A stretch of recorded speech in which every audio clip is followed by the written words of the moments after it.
To wrap up the session, we have Jonathan Lifflander, who's an alumnus of PPL. He's now employed at Sandia, as you can see. And today he's going to talk about Dharma, a project which he's working on at Sandia these days. So. Yep, cool. So I graduated about a year ago from here, maybe a little bit over a year ago, and I joined the team at Sandia. And so I'm working on a project. It's called Dharma, and so let me tell you a little bit about it. Essentially, it's a C++ abstraction layer for describing tasks and describing data and how they interact. And so the idea is to provide kind of a general abstraction that can facilitate tasking and allow this to kind of map to any backend. So Sandia at this point doesn't really want to commit to any AMT or asynchronous many-task runtime. They've done some examination of various runtimes. They actually we really like Charm++, but for various reasons, which I'll kind of get into some of the details, they've decided not to commit to one of them for all their applications. So I'm kind of in charge, me and David Holman, we write this layer called Dharma, and it's kind of a thin layer that just basically a bunch of C++ metaprogramming that translates into back-end calls. And that can be mapped to any runtime. And I do a lot of the work of actually mapping that to the Charm++ runtime. And so I'm going to talk about kind of what the front end is, what abstractions it provides, and how I map that to Charm++. So first, before I was here, they actually did a 2015 study where they assessed different runtimes. And so they kind of did a broad survey, and they focused in on Charm++, Legion, and Uintah. And mostly they found that Charm++ was the most scalable and usable system. However, there were a few things they didn't like. They didn't really like CI files. They wanted something that's pure C++. And there were a few other things regarding using templates and how Cocos uses templates that were difficult to kind of integrate with their codes. And so they kind of analyzed the programmability and performance of each one of these. And Charm++ scaled really well. Legion kind of fizzled out around 64, 256 cores. And Uintah, it has kind of an interesting data model, but it's oriented kind of towards a very specific type of mesh computation. So it wasn't really general enough for what we're doing. And so kind of the conclusion is these runtimes show great promise. But there's these few gaps, and so we want to kind of build a universal interface that Sandia can commit to, and if something changes in one of these backends, we can just switch out a different backend. But none of the application code has to change.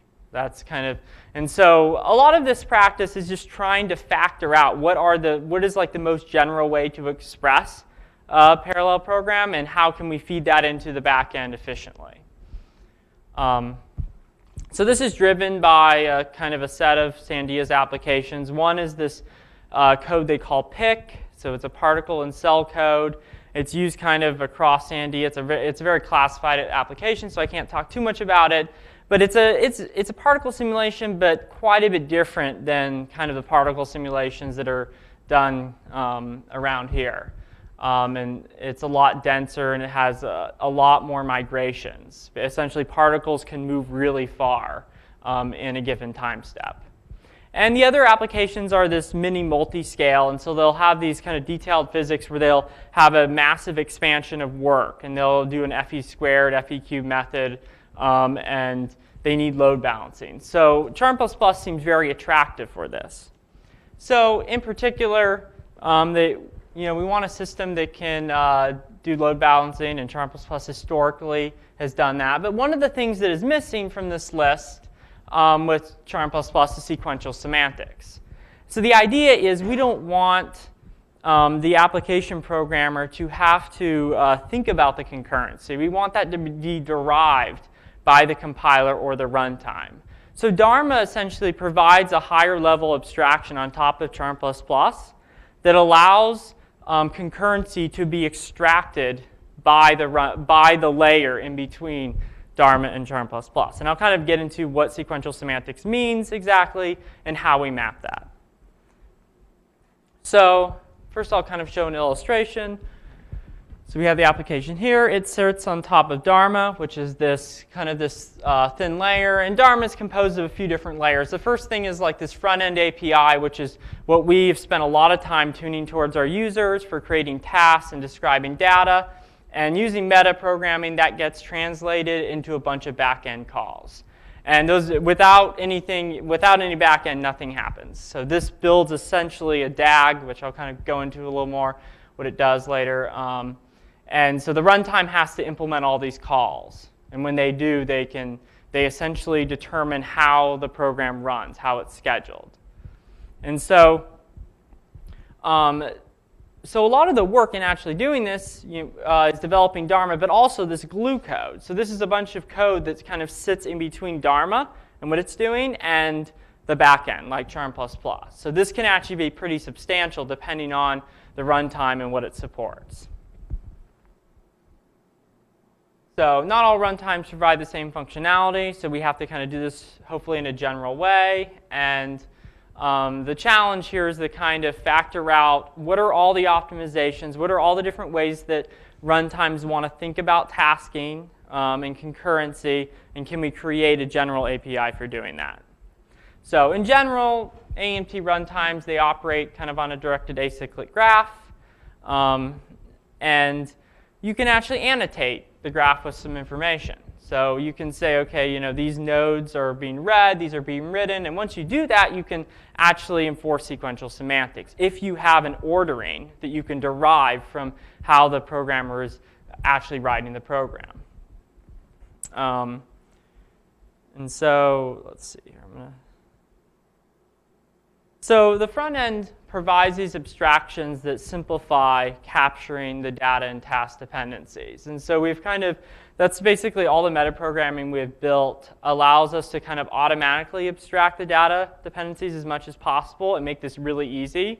So we use like C++ 11 lambdas to capture variables, which represent data under the hood. And using that, we can understand what data the C++ program is operating on. So we try to do this as much automatically as possible, so that way the user doesn't have to be very invasive in their code. So fundamentally, the Dharma data model revolves around this idea of an asynchronous smart pointer. And so for you familiar with like a shared pointer, it's kind of like a really fancy C++ shared pointer.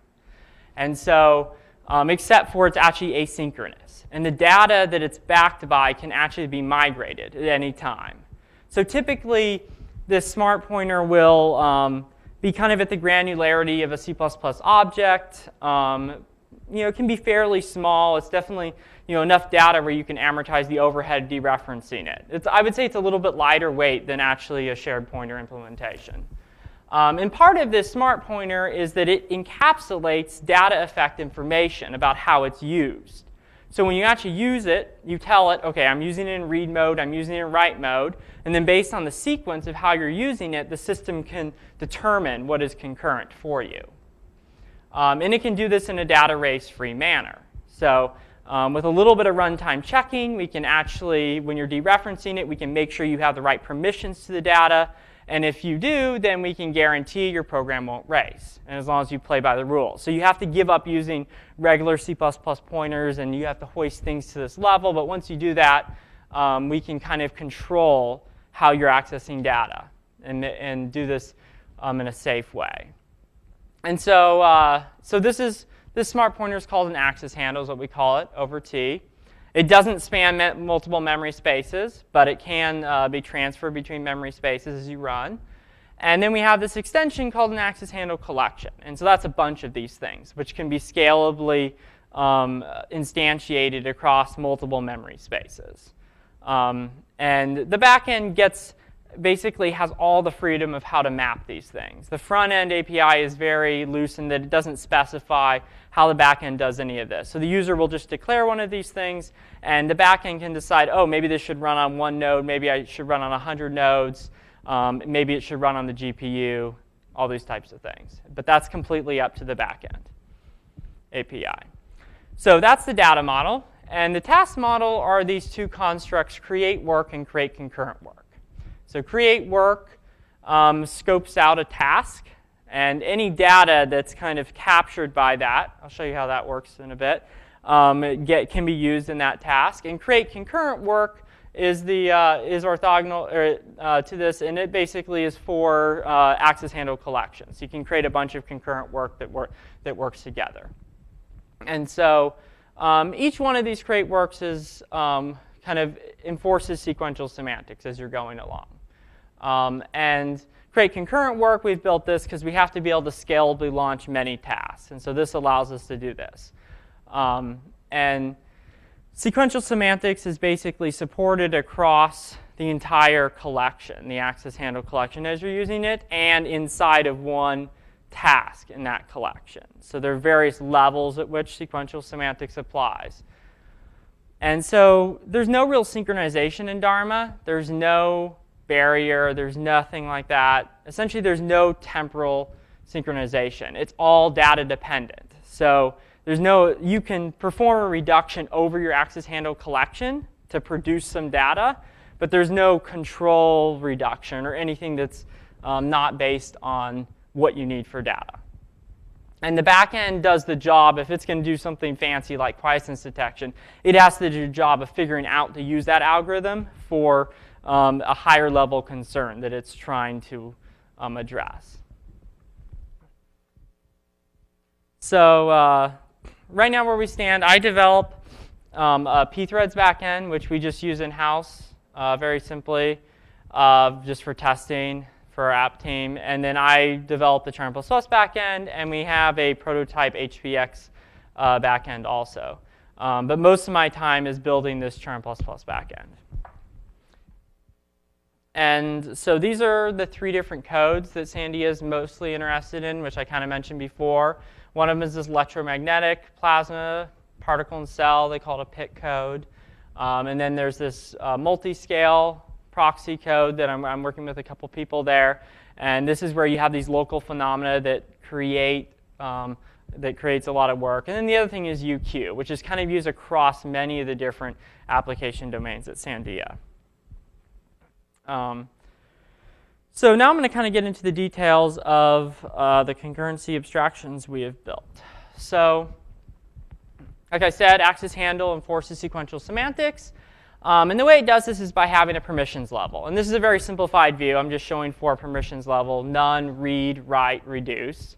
And these form kind of a lattice of permissions. So you can these arrows should actually be the other way. You can go from write to read if you have write permissions. And there are 2 different types of permissions you can get. You can get scheduling permissions, or you can get immediate permissions. So if you're a parent task and you're not actually accessing the data, but a descendant of your task is, so like a child task, all you need is scheduling permissions of a certain type. So if you have scheduling write permissions, then your children can also have scheduling write permissions, and they can also they can move to immediate permissions. So there's that you can always move from scheduling to immediate, but not vice versa. Whereas the leaves in your graph may just have immediate permissions. And if you just have immediate, then you can access the data, so you can dereference the access handle, but you can't create more work that actually that can access it. And so in this way, essentially, we create an inclusive data effect system. So every task knows exactly what data it's going to access in immediate or scheduling context, and therefore can create a valid sequence of reads and writes to the data. So this is how create work works. So it's this function dharma : create work, and there are 2 different versions of it. You can either use a lambda like this, where you have some code here, and if there are access handles out here, which I don't have, but I'll show you later, and they're captured in here, then you can use them in here at the permission level that you capture them in.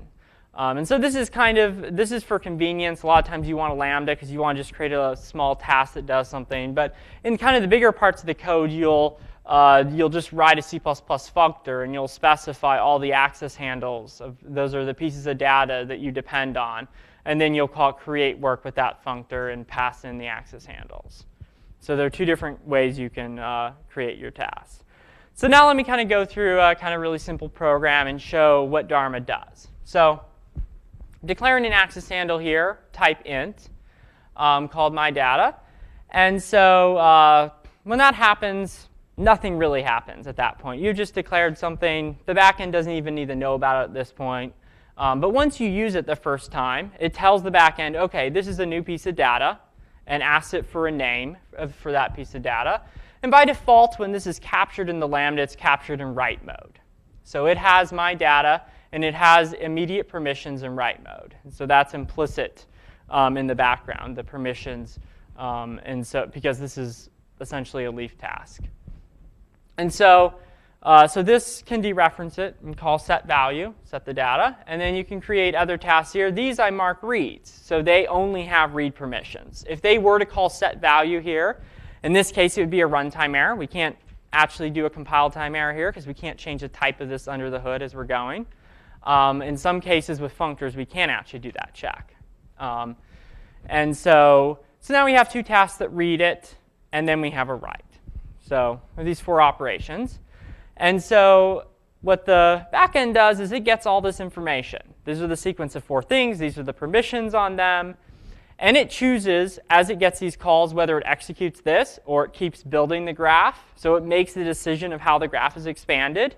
And it makes the decision of where and when to execute all these tasks.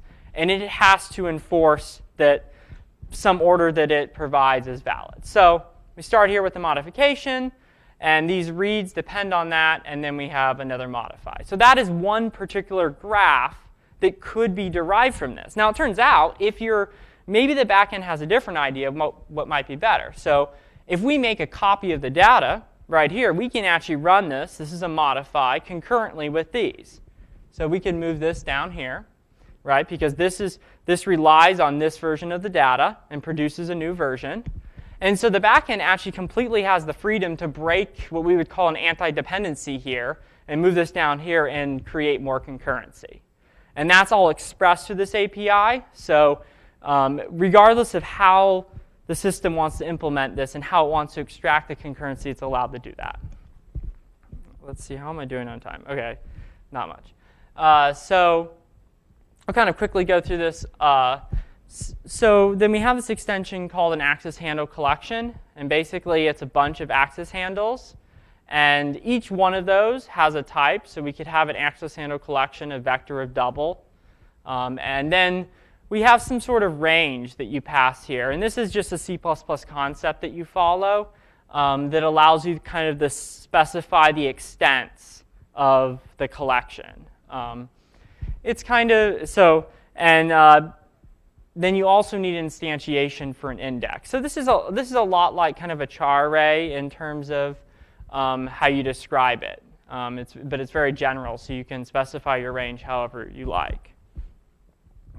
And so when you call create concurrent work, you also give it a range here. And so that's the extent of this task collection.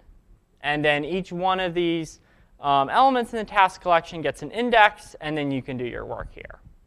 And so this is your collection. And then, so now let's look at a program here. So we can create a new access handle collection, which we use this called initial access handle collection. And then we have 2 create concurrent works that take that collection. And by default, they take it and modify. So this one will be sequenced after this one. And the backend has to ensure that. Now, it's actually not that simple. At the high level, this one is sequenced after this one. But index by index, you can actually, they may not actually be strictly sequenced. But the backend makes that choice. If it wants, it can put an entire barrier there, or it can choose to refine the dependencies. And so this is all functionality that ARMA provides, the ability to talk about the dependencies and refine them if you choose. So I'm going to skip over this because I don't have a lot of time. So I developed the Charm++ backend. It's about 13,000 lines of code right now. That's like slot count. And I would say it's about halfway done. So there's a lot more left. Most of the complexity is taking a sequential semantics program and mapping it down into chars. So you don't really deal with versions of data in Charm++. So there's a lot of a lot of work in scalably managing the data, how it's changing over time. And essentially, the way the implementation works is the create concurrent work maps to a char array, some char array instance that may exist or may not. And look ahead, because we can kind of build the graph ahead of when we're running it in Dharma, that allows the system kind of pipeline work in. And now the question is, which char array do we want, or which instance do we want? And the way we determine which instance is by the set of data inputs. So there's a set of access handle collections that are getting passed the task collection. And using that set, we can determine what a good char array shell is to run the work in. And so that gives us persistence. So if you have an iterative calculation and you're passing the same data in, it'll use the same char array. And if they're completely distinct, they'll be different char arrays, and they'll be load balanced accordingly. So you don't lose any of the kind of load balancing functionality in Charm. And there's the more difficult parts of this are, what if they partially share data inputs? What do you do? Should they be a different char array? So a lot of the work is dealing with kind of these edge cases that are more complicated. And the access handle collection, turns out, can actually span many different char arrays because it can kind of be versioned independently, and you'll transfer control between the char arrays as you're executing. So I have a few results. This was a 2D Newtonian particle simulation that we wrote. This was using the Dharma Charm++ backend, strong scaling it, and it was scaling pretty well. We got a pretty good efficiency, and this is without much optimization. And so this was a Jacobi, just a very simple Jacobi 2D benchmark we implemented. And this is at 3 different granularities, strong scaling. And so this brown red line is using Dharma with the Charm++ backend. The green, or the blue, is using Charm++ natively. So just writing this in Charm++. And then the green is using MPI.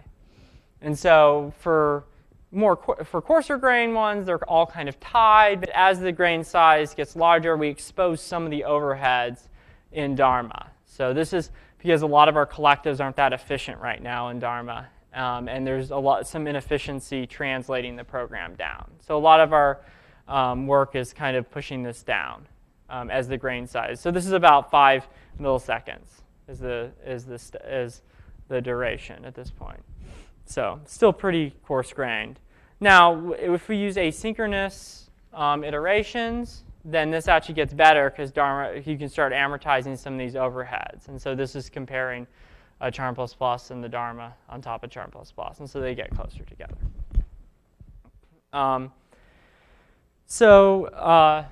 To conclude, application developers at Sandia kind of want a unified interface that we're trying to build that. I do the work of mapping that, the Charm++, and trying to figure out like the most optimal ways to do that. So I work pretty closely with the software developer. Sandia is very concentrated on a few apps that they care a lot about and they invest a lot of money in. So they don't care about everything. They just care about those few and the best ways to represent them. And so most of our work is very goal-oriented towards that. So yeah, I think that's all I have. Thanks.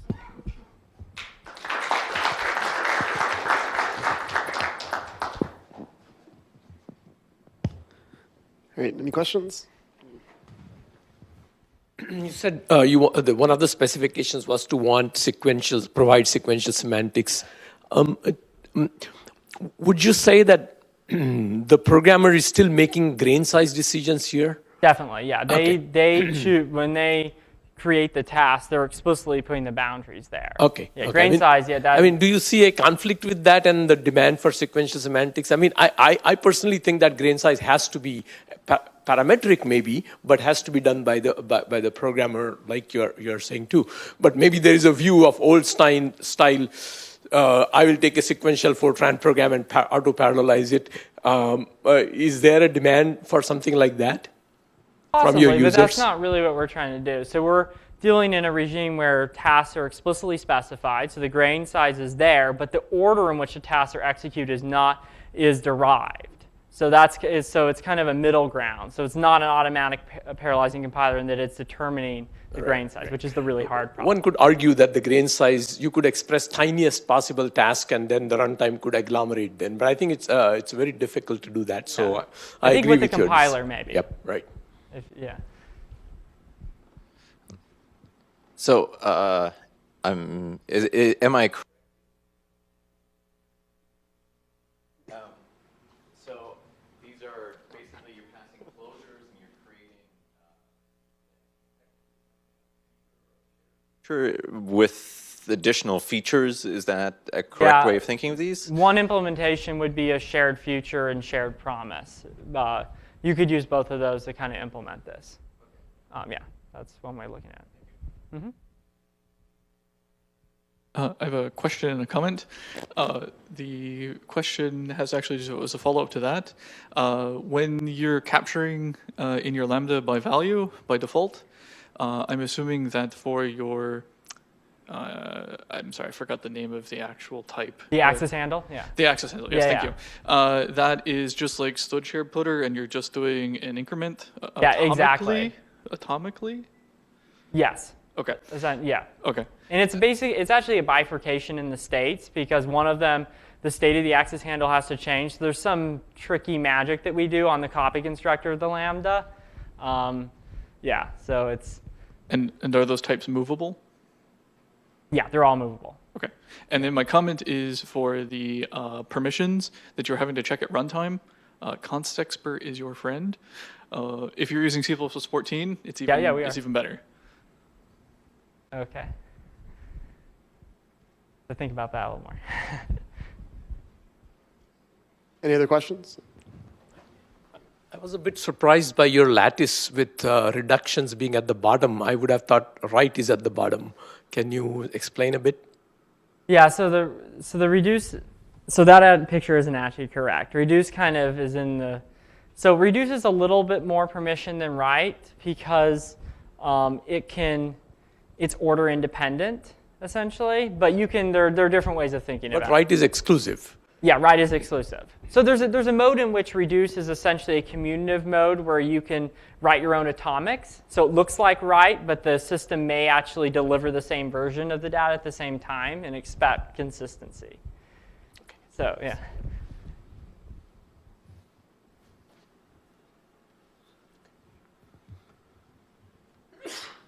Okay, so it looks like there are no many questions. So that's the end of the session. So let's thank our speaker one more time. And currently we're into lunch. So lunch should just be right outside on the first floor lobby where you entered. And we reconvene at 1:15 still? 1:15.